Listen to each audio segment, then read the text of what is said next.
నమస్తే. మీరు చూస్తున్నది లలిత న్యూస్. ఈరోజు మనం మహబూబాబాద్ శివారులోని జమాలపల్లి మానుకోట నందనవనం ఒక గాఢమైన అడవిలో ఉన్నాం.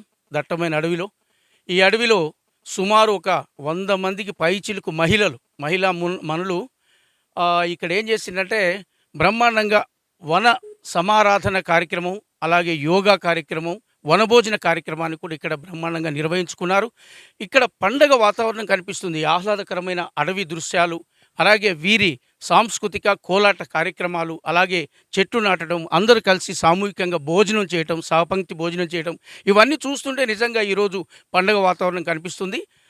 దీనికి సంబంధించి మహబూబాబాద్లోని బ్రహ్మంగారి ఆలయంలో గత యోగా డే నుంచి ఇప్పటి వరకు కూడా ఇంకా భవిష్యత్తులో కూడా కొనసాగుతుందని చెప్తున్నారు ఈ నిర్వాహకులు. మాతృశక్తి ఆధ్వర్యంలో ఈ మహిళలకు మాత్రమే, ఈ మాతృమూర్తులకు మాత్రమే యోగా శిక్షణ కొనసాగుతుంది. అలాగే కోలాటం, ఇతర కార్యక్రమాలు జరుగుతున్నాయి. ఇప్పుడు దానికి సంబంధించిన బాధ్యురాలతో మనం మాట్లాడదాం. చెప్పండి, మీ పేరు? నమస్తే అండి, నా పేరు వాణీదేవి. అంటే మహిళలలో మన యొక్క మహిళలకు శక్తిని ఉండాలి. అంటే శక్తి ఉండాలంటే శారీరకమైనటువంటి బలం ఉన్నప్పుడు మాత్రమే మానసికంగా ఆ స్త్రీ ఏదైనా ఒక నిర్ణయాన్ని, సరి అయినటువంటి నిర్ణయాన్ని తీసుకోగలుగుతుంది.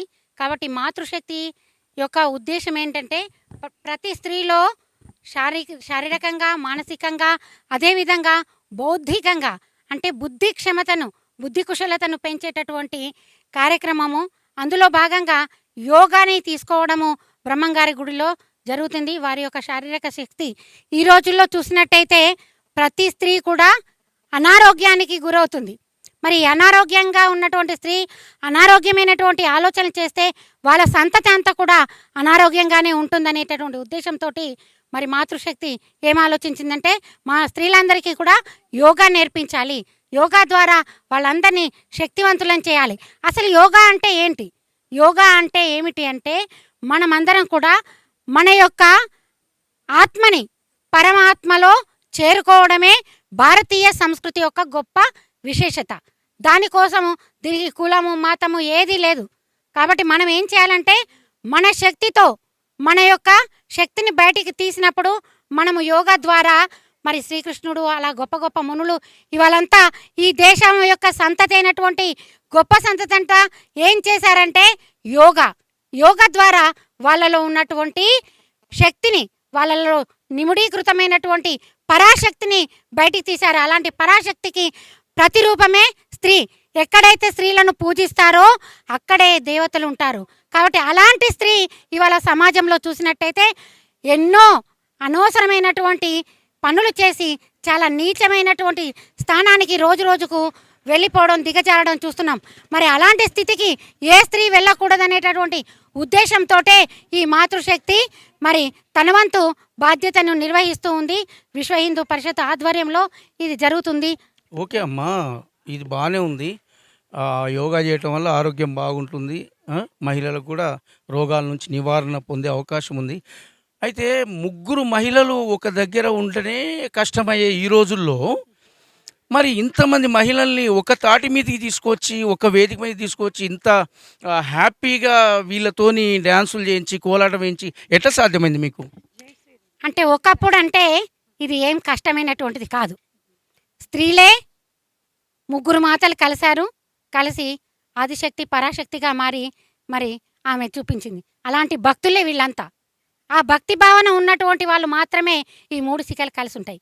ఎవరికైతే భక్తి భావన ఉండదో వాళ్లకు ఇలాంటి భావన ఉండదు. అన్ని జుట్లు పట్టుకొని తన్నుకుంటుంటారు. ఇవాళ అత్త, కోడలు, తల్లి బిడ్డ తల్లిని చంపేస్తుంది. వద్దే పిల్ల, నీకు అలాంటి వాడు సరిపోడంటే. మరి ఇటువంటి పరిస్థితి నుంచి మార్చగలిగే శక్తి ఎవరికైనా ఉందంటే ఈ మాతృశక్తికే ఉంది. మరి మాతృశక్తిలో పనిచేస్తున్న ఏ ఒక్కరు కూడా చిన్న మాటను కూడా పట్టించుకోరు. ఎందుకంటే అది యోగ సాధన. ఆ యోగ సాధన ద్వారా మరి దైవ భక్తి ద్వారా, దేశభక్తి ద్వారా ఇది సాధ్యం అవుతుందండి. పరకాల కలమ్మ గారు ఈరోజు కార్యక్రమాలు ఏమేమి నిర్వహించారు? వనపూజ చేశాం, తులసికి వనపూజ చేశాం ఫస్ట్. అక్కడి నుంచి రాగానే యోగా కార్యక్రమం, భారత్ మాతాకు పూజ చేశాం. అక్కడి నుంచి యోగా కార్యక్రమాలు చేశాం, కోలాటం చేశాం, వనభోజనాలు. ఈ కార్యక్రమం పెట్టుకోవడం ఇదంతా జరగడం కూడా అకే ద్వారానే. ఎందుకంటే విశ్వ హిందూ పరిషత్ వాళ్ళు అక్కయ్య గారికి పూనుకోవడంతో మమ్మల్ని అందరినీ కూడా ఎంకరేజ్ చేసేవాళ్ళు కూడా ఉండాలి కదా. ఉండగానే సరిపోదు, ఎంకరేజ్మెంట్ ఉండాలి.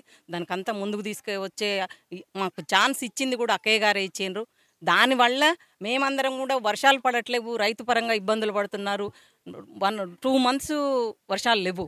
వనభోజనాలు అనే కార్యక్రమం మనం పెట్టుకోవాలి. ఇట్లా పోతూ వస్తూ ఉండి అందరిని కలుపుకొని వెళ్తూ ఉంటే మన రిలేషను, మన బంధుత్వం కూడా పెరుగుతుంది. అట్లా అన్నట్టుగానే ఈ వనభోజనాల కార్యక్రమం పెట్టాము, వనపూజ చేశాము. ఆటలు పాటలు భోజనాలు అన్నీ ఇష్టపూర్తిగా అన్నీ జరిగాయి. చాలా ఆనందంగా ఉంది. ఈ కార్యక్రమం చేయడం కూడా వర్షం పడాలని చేస్తున్నాం. వర్షం పడుతూనే ఉంది, అయినా సరే ఇందులో తడుచుకుంటూ ఈ వీడియో మాట్లాడుతున్నాం. మాకు చాలా సంతోషంగా ఉంది. అందరం ఇంటి నుంచి తలా ఒక పదార్థం తీసుకొచ్చి ఇక్కడ వనానికి నైవేద్యం పెట్టేసి ఆ ప్రసాదాన్ని మేము తీసుకున్నాం. ఆ వరుణ దేవుడు కరుణించి ఇవాళ ఇప్పుడు వర్షం పడుతున్నది. చాలా సంతోషం. చెప్పండి భవాని గారు, మీకు ఈ కార్యక్రమం ఎట్లా అనిపిస్తుంది? ఇందులో ఈ యోగా కార్యక్రమానికి రావాలని మీకు ఎలా అనిపించింది? యోగా అనేది ప్రతి ఒక్కరికి అవసరమైంది, తప్పనిసరి. ఆదియోగి పరమశివుడి దగ్గర నుండే మనకు యోగా స్టార్ట్ అయ్యింది. యోగాతోటి అందరి ఆరోగ్యాలు బాగుంటాయని అందరం యోగా చేయాలని తలంపుగా అందరూ చేరి ఒక దగ్గర యోగా చేస్తున్నాం. అయితే మా విశ్వ హిందూ పరిషత్ గుర్తు కూడా పెద్ద వటవృక్షం, మర్రి వృక్షం అన్నమాట.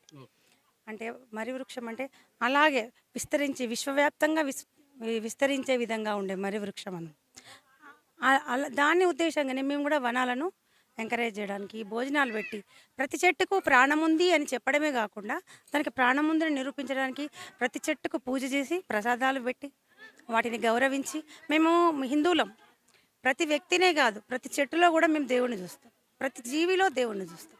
అందరినీ సౌభాతృత్వం అంటే మా హిందుత్వంలోనే ఉంది. దాన్ని చాటుకోవడానికి మేము ఇవన్నీ చేస్తున్నాం. అదే కాకుండా ఒక వర్షం వస్తేనే మన రైతుకు పంటలు పండుతాయి.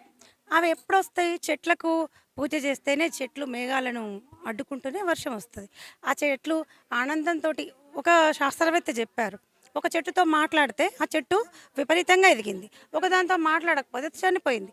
అలాగే ప్రతి చెట్టుకు పూజ చేస్తే దానికి ఒక విధమైన ఆనందం వేసి మన మేఘాలన్నింటినీ అడ్డుకొని వర్షం కురిస్తే మన రైతు పంటలు పండిస్తే మనం హ్యాపీగా తింటామని మా ఒక ఆలోచన. హిందువు ప్రతిసారి భూమిలో ఉన్న వేర్ల దగ్గర నుంచి వెళ్ళి కాపాడుకుంటూ వస్తాడు. అది హిందూ యొక్క ధర్మం, అది మా జీవనాడులో ఉంది, యోగాలో ఉంది. అలాగే ప్రకృతిని పూజించడమే మా ధర్మం, అది కూడా ఇప్పుడు నిరూపిస్తున్నాం. అది మహిళలం, ప్రతి ఒక్క ఇంట్లో నుంచి ఒక ఆడపడుచు వచ్చి ఏదైనా ఒక పండగ కానీ ఏదైనా కావాలంటే ఆడపడుచుని తీసుకొచ్చి చేపిస్తారు కదా. ఈ వర్షాన్ని రావాలని మేము ఆడపడుచులందరం ఈ చెట్లకు, వృక్షాలకు, వనదేవతలను కోరుకుంటూ ప్రసాదాలు పెట్టి అవే ప్రసాదాలు మేము భుజించి వెళ్తున్నాం. ఇదంతా చాలా ఆనందంగా ఉంది. ప్రతి హిందువు గర్వించదగ్గ విషయంగా మేము భావిస్తున్నాం.